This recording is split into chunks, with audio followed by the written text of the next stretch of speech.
제가 신대원에 다닐 때 일입니다. 신학교에서 신약을 가르쳤던, 특별히 계시록을 강의했던 교수님 가운데에 권성수 교수님 계셨어요. 지금은 대구 동신교회 담임 목사님으로 계신데, 이분의 책에 보게 되면 천국 상급에 대한 이야기가 나와요.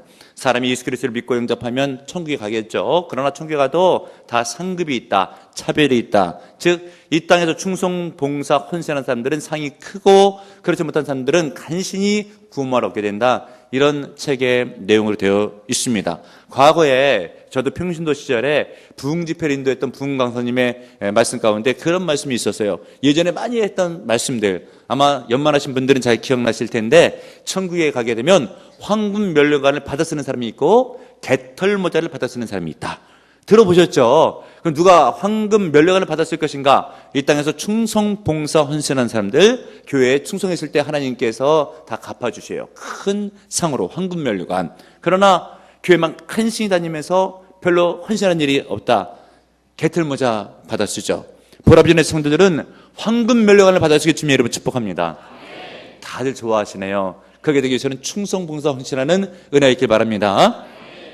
오늘 성경 본문에도 유사한 말씀이 나오는데, 우리 예수님께서 하신 말씀이에요. 천국에서 큰 자가 있고 작은 자가 있을 것이다. 여러분들 다시 한번 읽겠습니다. 19절 보세요. 읽을 거예요. 19절 시작. 그러므로 누구든지 이 계명 중에 지극히 작은 것 하나라도 버리고 또 그같이 사람을 가르치는 자는 천국에서 지극히 작다 일컬음을 받을 것이요, 누구든지 이를 행하며 가르치는 자는 천국에서 크다 일컬음을 받으리라. 아멘.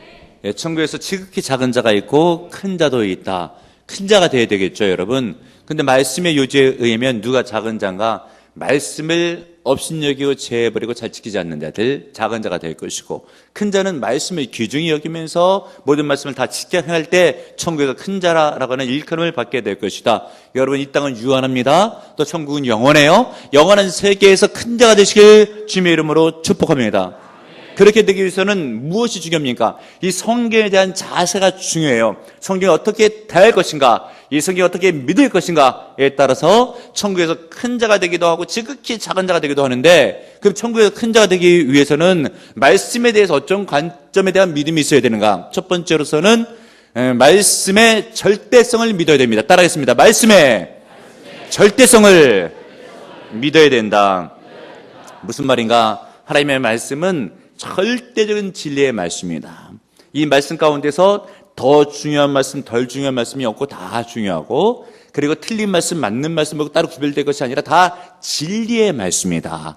믿으시는 여러분들 되시길 바랍니다. 17절에 나와 있죠. 내가 율법이나 선지자. 율법이나 선지자는 한마디로 구약 성경을 말씀해주고 있는 것이에요. 내가 성경을 폐하러 온 줄로 생각하지 말라. 폐하러 온 것이 아니라 완전하게 하려 함이로라. 아멘. 예수님의 말씀인 것이에요. 율법은 모세가 썼던 성경책, 창출, 레민, 신명기를 말하고, 그리고 선지자라고 하는 것은 그 뒤에 나오는 선지서를 대표하고 있는 거예요. 말하자면 예수님 때에는 신약이 아직 기록되지 않았잖아요. 구약 성경만 기록됐어요. 창세기에서 말레기에 이르기까지. 이 구약 성경 전체를 대변할 수 있는 당시에 쓰던 용어가 율법이나 선지자라고 하는 용어니까 지금 구약 성경을 말씀해 주고 있어요. 당시에 썼던 존재하는 성경을 말씀해 주고 있는 것이죠. 이 성경을 폐하러 온 것이 아니다. 이 성경을 완전하게 이루려고 이 땅에 왔다라고 우리 예수님께서 말씀해 주고 있어요. 이 말씀의 뜻 가운데서 어떤 것이 전제되고 있는가? 당시에 바리새인 서기관들이 예수님을 볼 때마다 생각을 했어요. 어떤 생각을? 저자는 말씀을 폐하러 온 자다. 우리 예수님께서 그 말을 들은 것을 기억하면서 하시는 말씀이, 나는 절대 말씀을 폐하러 온 것이 아니고 온전하게 이루려고 온 것이니라. 예수님의 말씀이에요. 그리고 왜 바리새인들과 서기관들은 예수님을 향해서 말씀을 폐하는 자로 그렇게 지칭을 했는가? 예를 들면 이런 것이에요. 구약 성경에 보게 되면 안식일을 거룩히 지키는 것을 말씀해 주고 있죠. 절대 일하지 말라고 하는 계명이 있습니다. 이 계명을 잘 지키기 위해서 유대인들이 나름대로의 더 세부적인 규칙을 만들었어요. 성경에 나오지는 아니하나 성경 말씀 안식일을 잘 지키기 위해서 모여서 협의해서 규칙을 만들고 유전이라고 일컬으면서 잘 기록하고 정리된, 그렇게 논의해서 세부사항들과 수칙들이 마련되었다라고 하는 것이죠. 그 안식일에 일을 하지 말아야 되는데, 그러면은 예를 들면 일의 개념이 무엇인가? 그리고 안식일에는 짐을 메거나 들어도 안 되는데 짐이 될 만한 것은 무엇인가? 어떤 규정을 나름대로 만든 것이요. 그러면 짐이라고 하는 것을 규정 지을 때는 무게를 뭘로 할까라고 하게 됐을 때 여러분 요즘은 무화과가 한국에서도 나오고 있죠. 예전에 이 무화과를 보기 위해서는 이스라엘 쪽에 가봐야 되는데 지금은 한국에도 나오고 있어요. 무화과 열매를 보신 분들이 있죠. 그 무화과 열매 하나의 크기보다 무거우면 짐이다. 그래서 안식일 때는 이 무화과 나무 열매보다 무거운 걸 들면 안 된다. 그게 목이 말라요? 그러면 이 컵을 들어서 이렇게 물을 마실 수가 없다. 왜냐면 이 무화과보다 무겁잖아요. 그 안식일날 일한 게 됩니다. 그래서 조금씩 반 모금씩 생겨야 돼요. 무게를 오버되면 안 되니까. 그래서 그들이 안식일을 지키기 위해서 그런 규정을 해놨어요. 심지어 의사들도요 병을 마음대로 못 고칩니다. 왜냐면 그 의료 행위해야 되니까 일이 되는 거예요. 뭘 치료해서 낫게만 안 됩니다. 그 아픈 사람 어떻게 해야 되는가? 더 나빠지지만 않게. 대신에 호전되게만 안 돼요. 나아지면 그것은 의료행위 일이 되기 때문에 그런 것이에요. 그런데 이렇게 세부 유전사항들에 대한 규칙을 만들어놨는데 바로 그런 시대적인 배경 가운데서 우리 예수님께서 이 땅에 오셨죠. 그리고 어느 날 베데스다 연못가에 갔더니 38년 된 병자가 누워 있었어요. 근데 우리 예수님께서 그 병자를 완전히 싹 다 깨끗하게 고쳐버렸네요. 그러니까 바리새인과 서기관들이 볼 때는 우리 예수님께서 일을 했어요, 안 했어요? 했어요. 그것도 조금만 고친 게 아니라 다 고쳐버렸어요. 완전히 안식일날 일했구만. 근데 우리 예수님께서 한술 더 떠가지고 하는 얘기가 그 사람이 38년 동안 누워있던 자리가 있어요. 멍석 같은 것. 그걸 놓고 나서 우리 주님께서 한 말씀 더 하시기를 내 자리를 들고 일어나 걸어가라. 그 사람이 들고 일어나 걸어갔어요. 무화과 나무에 몇백 배 무거운 것을 들고 갔죠. 안식일날 일을 한 거예요. 그것을 보고 나서 우리 예수님 보고 안식일날 일을 했으니까 너는 말씀을 폐하고 있다. 라고 할 때 우리 예수님께서는 내가 말씀을 폐하러 온 것이 아니요 온전하게 이루려고 온 것이니라. 여러분 말씀드린 것처럼 무화과 나무 열매 하나가 짐이다. 그 이상 들면 안 된다. 성경에 있어요 없어요? 없어요. 누가 만들었어요? 유대인들이, 사람들이. 하나님이 만든 법칙이 아니에요. 하나님은 안식일에 거룩히 지키라고는 계명만 주셨거든요. 그런데 이 안식일은 우리 예수님의 말씀에 의해서 어떻게 정확하게 뜻이 풀이되고 있습니까? 사람이 안식일을 위해서 있는 것이 아니라 안식일이 사람을 위해서 있는 것이니라. 그러므로 안식일 날은 사람을 위해 주고 혜택을 주는 일들이 있어야 되는 것이에요. 그것이 안식일의 참 뜻이에요. 사람이 쉬기도 하고 재충전하기 위해서, 유익을 받기 위해서, 또 노동력 가운데 혹사당하지 않게 하기 위해서 안식일을 마련해 준 것이거든요. 그 의미를 살려주기 위해서 안식일날 병자가 있어요. 이 사람을 안식일날 복되게 해주기 위해서는 고쳐야 돼요? 말아야 돼요? 고쳐야 되는 것이죠. 그래서 그 사람을 고쳐준 거니까 말씀을 어긴 것이 아니요 말씀의 참 뜻을 헤아려서 더 잘 지킨 것이 되니까 절대 우리 예수님께서 말씀을 폐하러 온 것이 아니고 온전히 이루려고 오신 것이죠. 깨닫고 믿는 여러분들 되시길 바랍니다. 나름대로 자기 생각을 가지고 말씀을 재해석해도 절대 되질 않고 말씀을 또 어느 것을 빼놓고 믿어도 되질 않고요. 말씀을 그대로 이 말씀은 온전한 진리의 말씀이다. 이 말씀대로 행하고 지켜하면 역사는 일어난다. 깨닫고 믿으시는 여러분들 되시길 바랍니다. 이런 의미에서 나는 말씀의 절대성을 믿고 있는가? 말씀이 하나님의 진리인 것을 믿고 있는가? 아니면 내가 구별해서 선택해서 지킬 말씀만 따로 지키고 있지는 않는가? 절대 여러분들 말씀을 따로 자기 말씀을 정해놓고 지켜서는 안 되고 전체가 다 하나님의 말씀이에요. 진리의 말씀인 것을 믿는 그리고 지켜 행하면 복을 받는 것을 깨닫는 여러분들 되시길 바랍니다.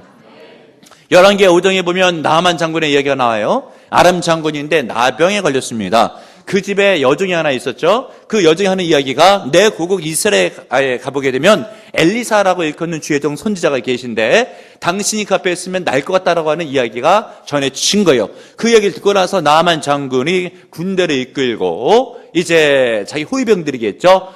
이스라엘의 엘리사 앞에 도착을 했습니다. 도착을 했는데 엘리사가 나와보지도 않아요. 종을 시켜서 하는 이야기가 요단강에 가서 몸을 7번 씻으면 병이 낫겠습니다 라고 하는 말씀을 전해준 거예요. 그때 나하만 장군이 화를 버럭 낸 거예요. 자기 생각에 있어서는 엘리사가 나와서 안수기도 내지는 안찰기도를 하면서 병을 고쳐줄 줄 알았는데 단순히 요 앞에 있는 강에 가서 목욕하면 낫는다 라고 이야기하니까 실망스럽고 화가 난 거예요. 목욕한다고 하면 우리나라에 더 큰 강이 있고 더 깨끗한 강이 있는데 내가 거기서 목욕을 하겠다. 근데 여러분, 엘리사가 준 하나님의 말씀은 뭐예요? 요단강에 가서 7번 몸을 씻으라. 이 말씀을 믿지를 않는 거예요. 하나님의 진리의 말씀인 줄로 믿어야 되는데, 그래서 고국으로 자꾸 돌아가려고 했을 때 몸종 가운데 똑똑한 종이 있었어요. 아이, 주인님, 뭐 어려운 것을 시키면 그거라도 해서 질병이 나아야 되는데 이 앞에서 목욕하라는데 그걸 못하냐고. 나 같으면 여기서 목욕하고 낫겠다고. 생각해보니까 맞는 것 같아요. 아, 그래? 해가지고 요단강에 들어가서 7번 몸을 씻었더니 어린아이 살같이 여전하여졌더라. 믿으시는 여러분들 되시길 바랍니다. 중간에 실패할 뻔했잖아요. 왜요? 자기 생각이 아닌 것 같으니까. 여러분들 말씀이 증거되고 있었을 때 저 말씀은 아닌 것 같다, 저 말씀대로 해도 안 될 것 같다라고 생각하시면 그것 때문에 역사가 안 일어나요. 그러나 하나님의 말씀을 평가하지 않고 그대로 아멘 믿고 받아들이게 되면, 순종하게 되면 말씀은 진리입니다. 반드시 성취돼요. 역사는 일어납니다. 기적도 일어나요. 복도 받습니다. 믿으시는 여러분들 되시길 바랍니다. 또 우리 이 말씀 어떻게 생각할 때 천국에서 큰 자가 될 수가 있겠는가? 여러분, 이 땅에 살아갈 때 이 말씀에 대해서 따라하겠습니다. 두 번째로는 따라하겠습니다. 말씀의 영원성을 믿어야 된다. 아멘. 이 말씀이 절대적인 진리라는 것을 믿어야 된다고 했죠. 이 절대적인 진리의 말씀은 지금 현재만 절대적인 진리가 아니고 과거에도 절대적인 진리였으며 지금 현재에도 절대적인 진리이고 앞으로 예수님 오실 때까지 절대적인 진리가 될 것을 믿는 것이 말씀의 영원성을 믿는 것이에요. 아멘, 할렐루야. 이 절대성하고 영원성하고 유사한 것 같지만 약간 차이가 있죠. 말하자면 절대성은 틀림없는 진리의 말씀이다. 영원성이라고 하는 것은 그 진리의 말씀은 예전에도 그랬고 지금도 그렇고 예수님 재림할 때까지 그렇게 될 것이다. 이것이 말씀의 영원성이에요. 여러분, 오늘 성경 본문에 있는 말씀 18절을 보세요. 읽겠습니다. 18절 시작. 진실로 너희에게 이르노니 천지가 없어지기 전에는 율법의 1.1획도 결코 없어지지 아니하고 다 이루리라. 아멘. 천지가 없어지기 전에는, 이 말의 뜻 가운데서는 뭐예요? 천지가 없어질 날이 있다. 여러분, 참 시원해 보이는 말씀이죠. 지금 우리가 살고 있는 이 땅, 이 세계, 지구, 우주까지 없어질 날이 있다. 언제입니까? 예수 그리스도 재림하신 그날에 우리 주님께서 내가 만물을 새롭게 하노라, 새 하늘과 새 땅을 주님께서 허락해 주시죠. 이 모든 것들이 다 재창조가 돼요. 그럼 지금 있는 모든 것들이 없어질 때가 돼요. 그러나 그때가 되기, 바로 그때까지 율법의 1.1도 결코 없어지지 아니하리라. 하나님의 말씀, 구약성경, 지금은 신약도 포함하는 말씀이겠죠. 이 말씀이 1.1도 없어지지 않고 반드시 성취되리라. 할렐루야. 믿으시길 바랍니다. 어떤 문장 하나만 이루어지는 것이 아니고, 단어 하나만 이루어지는 것이 아니고 점과 획까지 반드시 이루어질 것이다. 여러분, 말씀의 영원성을 믿으세요. 이 말씀은 과거에도 절대적인 진리의 말씀이었고 지금도 살아있는 진리의 말씀이고 앞으로도 진리의 말씀으로 살아 역사하는 은혜 있는 말씀인 줄을 믿으시는 여러분들 되시길 바랍니다. 이 말씀의 영원성을 우리 주님께서 가르쳐주기 위해서 마태복음 22장에 보게 되면 이런 사건이 하나 발생해 됐을 때 주님께서 잘 설명해 주십니다. 어느 날 이 사두개인들이 예수님께 찾아왔어요. 그러면서 성경에 어디 부활에 관해서 말한 적이 있느냐? 이 사두개인들은 부활을 믿지를 않았거든요. 당시 이 사두개인하고 바리새파 두 개 큰 계층이 있었는데 바리새파들은 부활은 믿었어요. 그러나 이 부활은 믿었으나 사두개인들은 부활을 믿지를 않았습니다. 근데 사두개인들이 와서 성경을 들여대면서 예수님께 어디 구약의 부활에 대해서 이야기한 적이 있습니까? 그때에 우리 예수님께서 말씀하시기를 출애굽기 3장을 인용하시면서 나는 아브라함의 하나님이요 이삭의 하나님이요 야곱의 하나님이로라 라는 말씀을 읽어보지 못하였더냐 라고 하신 거예요. 이게 어떤 의미인가? 과거형으로 쓰지 않았다는 것이에요.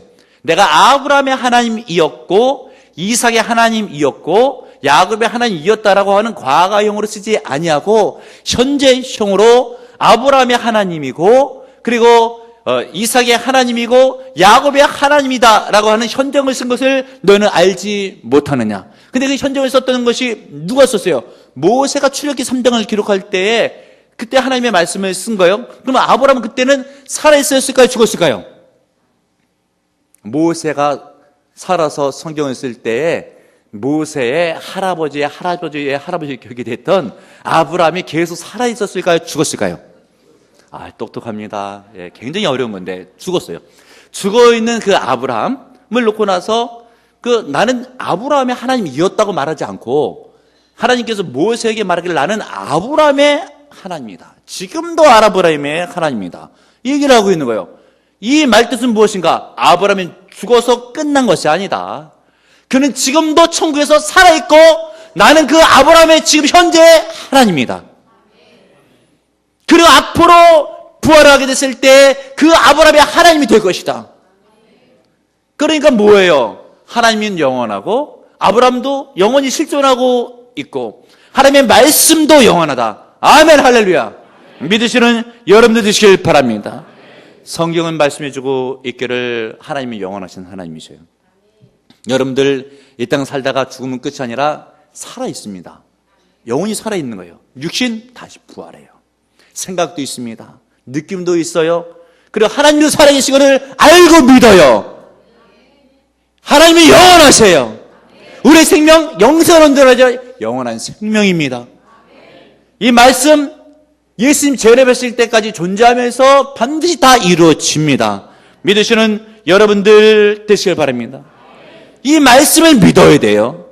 이 말씀에 가까이 돼요. 아무리 과거에 있었던 말씀을 할지라도 오늘날 살아있는 말씀이고 오늘 살아있는 말씀이 미래는 죽은 말씀이 아니라 미래에도 살아있는 말씀이 될 것이에요. 깨닫는 은혜가 있길 바랍니다. 미국의 제16대 대통령 링컨을 잘 아시죠? 그분의 은혜스러운 간증이에요. 남북전쟁에서 승리해서 북군의 승리로 그것을 주도했던 링컨이 노예를 해방시키면서 흑인에게 인권의 자유를 줬던 대단한 사건이잖아요. 이 남군의 리 장군이 북군을 향해서 쳐들어오고 있었어요. 그때 펜실베니아주의 게티스버그라고 하는 장소로 쳐들어오고 있었을 때 워싱턴에서 강요회의가 열려요. 이때 링컨을 중심으로 해서 장관들 그리고 장군들이 모이게 되었죠. 긴장을 하고 있죠. 자칫 전투에서 패하면 모든 것이 끝납니다. 이런 상황이 되었으니까. 그런데 링컨이 회의할 때 딱 나타나는 모습이 호들갑 떨지도 않고 아무 일도 없는 것처럼 평온한 모습으로 나타난 거예요. 그러니까 주변에 있었던 강요들이 대통령 카카 지금 전쟁 직전인데 왜 이렇게 담담하시냐고 물을 때 내가 어젯밤에 하나님께 기도했을 때 하나님께서 전쟁의 성패를 중한다고 믿고 하나님께 기도했을 때 하나님께서 확신을 주셨는데 우리는 승리하게 될 것이다. 그것을 믿기 때문에 나는 평온한 거라고. 전쟁을 치르지도 않고 이미 평안한 마음을 가졌다라고 하는 것이죠. 그런데 이런 믿음은 어디서 온 것인가? 하나님의 말씀의 영원성을 믿는 믿음에서 왔어요. 어떤 연유로 그런 믿음이 생기게 됐는가? 어머니 낸시가 링컨이 한 8살 때쯤에 세상을 떠나가면서 유언을 해요. 그러면서 얘야 내게 있는 것 가운데 아주 중요한 것을 유언 삼아 재산으로 너에게 유산으로 남긴다 라면서 성경 말씀을 줬어요. 이 성경이 너로 하여금 큰 복을 줄 것이다. 그러면서 이 성경을 유산으로 받고 링컨은 그때부터 성경이 열심히 있습니다. 이 성경을 믿어요. 오래 쓰여진 그 전에 쓰여진 말씀이지만 오늘날도 살아 역사하는 하나님의 약속인 줄로 믿는 거예요. 그래서 워싱턴에 있는 박물관에 가면 링컨 성경책이 지금도 보관되어 있는데 특별히 링컨이 착가를 읽었던 말씀이 있는 곳에 보게 되면 손대가 정말 많이 묻어 있고 눈물 자국들 떨어지는데 특별히 그가 사랑한 말씀이 시편 34편 4절에 있는 말씀. 내가 여호와께 구하매 내게 응답하시고 내 모든 두려움에서 나를 건지셨도다. 시편 기자의 고백이거든요. 오래된 하나님의 말씀이에요. 링컨 때 보더라도 오래된 말씀인데도 불구하고 이 말씀을 살아 역사하는 하나님의 말씀인 줄로 믿고 기도하면 응답해 주시는구나. 이 말씀을 부여잡았어요. 그리고 이제 남군이 쳐들어오기 하루 전날 밤에 기도해서 이 말씀을 붙들게 돼서 응답을 받았고 심령 평안해졌고 결국 응답받은 대로 북군이 승리해서 노예 해방 전쟁에서 승리하게 됩니다. 여러분 하나님의 말씀을 믿으세요.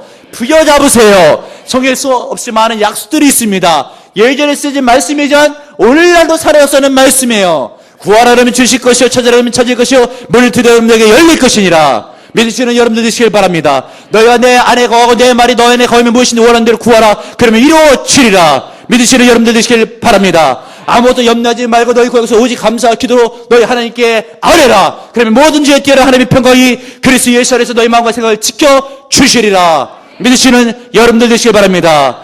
우리의 가진 바 담대한 것이 이것이니 그의 이름은 무엇을 구하면 반드시 들어주심이라. 깨닫고 믿으시는 여러분들 되시길 바랍니다. 두려워하지 말라. 내가 너와 함께 하니라. 놀라지 말라. 나는 내 하나님이 됨이라. 내가 너를 굳세게 하리라. 반드시 붙들어 주리라. 믿으시는 여러분들 되시길 바랍니다. 얼마나 많은 하나님의 말씀이 이 성경에 기록되어 있어요. 이 말씀을 기억하고 묵상하고 암송하고 믿고 순종할 때 이 말씀은 나의 삶을 복되게 합니다. 승리를 이끌어요. 기적은 일어나게 되어 있고 복음 받게 되어 있습니다. 믿으시는 여러분들 되시길 바랍니다. 또 우리는 이 성경에 대해서 어떤 믿음을 가져야 될 것인가? 모든 하나님의 말씀을 그대로 직행할 때는 복을 받는다. 믿으시는 여러분들 되시길 바랍니다. 19절에 있는 말씀 중요해요. 다시 한번 읽겠습니다. 19절 시작. 그러므로 누구든지 이 계명 중에 지극히 작은 것 하나라도 버리고 또 그같이 사람을 가르치는 자는 천국에서 지극히 작다 일컬음을 받을 것이요 누구든지 이를 행하며 가르치는 자는 천국에서 크다 일컬음을 받으리라. 아멘. 이 성경 말씀을 보게 되면 말씀을 어떤 부분은 업신여기고 인정하지 않고 지키지 않으면 천국에서는 작은 자가 될 것이다. 그러나 모든 말씀을 다 믿고 직행하는 자는 큰 자라 하는 일컬음을 받을 것이라 라고 되어 있죠. 그럼 이 말씀을 믿지 못하고 어떤 것은 아니다 라고 생각하는 성도도 있는가? 목회하다 보니까 있어요. 저도 깜짝 놀랐어요. 예를 들면 오병이어에 대해서 설교를 하잖아요. 어린아이 도시락 오병이어 5덩이의 떡 그리고 2개의 물고기를 통해서 5,000명을 먹였다. 에이 목사님 그런 일이 어떻게 있을 수가 있어요. 그 만화나 동화에서 있었던 일이죠. 저는 충격을 받았어요. 이 사람이 믿음이 굉장히 좋은 건가? 왜냐면 하나님의 전능성을 믿지를 못하는데 어떻게 교회는 잘 나올까? 대단한 믿음을 가졌구나. 이런 생각을 제가 잠깐 한 적이 있어요. 여러분 하나님이 전능하시잖아요. 못할 일이 없잖아요. 하나의 도시락으로 5,000명만 먹이겠어요? 5만 명도 먹이겠다. 전능하신 하나님인데 하나님의 전능성을 믿지 못하면 왜 예수를 믿어요 우리가? 믿으시길 바랍니다. 하나님은 못하실 일이 없고 성경은 다 있는 사실만 기록됐고 이루어진 사실만 기록된 진리의 말씀이에요. 그리고 이 말씀을 믿고 지키는 자는 복을 받습니다. 그 신학자 가운데서도 정신 나간 사람이 있어요. 풀트만이라고. 1세기에 당시의 삶의 정황을 잘 연구하기 위해서 진짜 있었던 1세기의 사건들은 무엇인가, 그들의 문화는 무엇인가, 삶의 정황은 무엇인가를 알기 위해서 성경에 나타난 것을 그걸 배경으로 해서 특별히 기적은 거짓말이니까 다 빼버리자 라고 해서 예수님이 행한 기적은 다 빼버렸어요. 그리고 나서 나머지 것들이 1세기에 있었던 일들이다. 이렇게 불투만이 해가지고 그 영향을 신학자들이 받아가지고 지금도 신학교에서는 그렇게 가르치는 학자가 존재하고 있어요. 참으로 안타까운 일이죠. 여러분 성경에서 뺄 게 없어요. 다 있었던 일이에요. 기적 지금도 일어나는데 뭘 그래요. 우리 교회도 지금도 기적이 일어납니다. 병도 나요. 지금도 일어나요. 예전에도 일어났어요. 성경 진리의 말씀이대로 믿으시는 여러분들 되시길 바랍니다. 이 말씀을 그대로 믿고 지키게 되면 인생이 새로워집니다. 변화가 일어나요. 복을 받습니다. 믿으시는 여러분들 되시길 바랍니다. 여러분 5월 전에 이 조폭 사건 가운데 용팔이 사건이라고 있었어요. 담임 목사의 지금도 젊지만 더 젊은 시절 가운데 그런 일이 있었어요. 그래서 지금 일부 예배 때 물어보니까 절반 정도는 잘 몰라요. 여러분 정치 깡패 용팔이에 대해서 아직 기억이 나시는 분들 한번 손 들어볼까요? 예. 일부 또 안 드시는 분들은 뭐 있어요. 다 보면 제 나이 또래는 다 아시는데 이 분의 원래 본명은 김용남이에요. 김용남 씨인데 용팔이로 잘 알려졌고 체구가 키는 작지만 몸이 좀 단단하고 힘이 좀 세요. 그래서 대체적으로 이 깡패 일을 했으니까 유흥업소 같은 것을 관리해 주면서 돈을 뜯어내고 받아내고 이런 일들을 굉장히 잘했어요. 그래서 이 족복세계 가운데서는 비싼 몸이 돼가지고 너 우리 조직에 들어와라 이렇게 콜을 받는 당시로서는 그런 사람이 되었죠. 그런데 다른 이런 족복단체에서만 콜한 것이 아니라 정치단체에서 콜을 했어요. 선거를 앞두고 자기네 선거 승리를 위해서 정치 타당 다른 당의 사무실을 다 때려 부수고 했던 일을 이 용팔이가 주관을 해요. 1987년도에 용팔이 사건으로 불리게 되는 그 일로 그 행동대장을 맡았다가 전국의 수배에서 도망 다니다 결국은 교도소에 수감되게 이르죠. 그러고 나서 그가 취소되지만 전과 7범이에요. 어디 뭐 취직하려고 해도 할 데가 없습니다. 그런데 그가 작곡가 조은파 씨를 좀 잘 알았나 봐요. 찾아가서 인생 상담을 할 때 이 조은파 씨가 당시에 사랑의 교회 교인이었었거든요. 당시 담임 목사님은 지금 고인이 되셨던 고 오카노 목사님.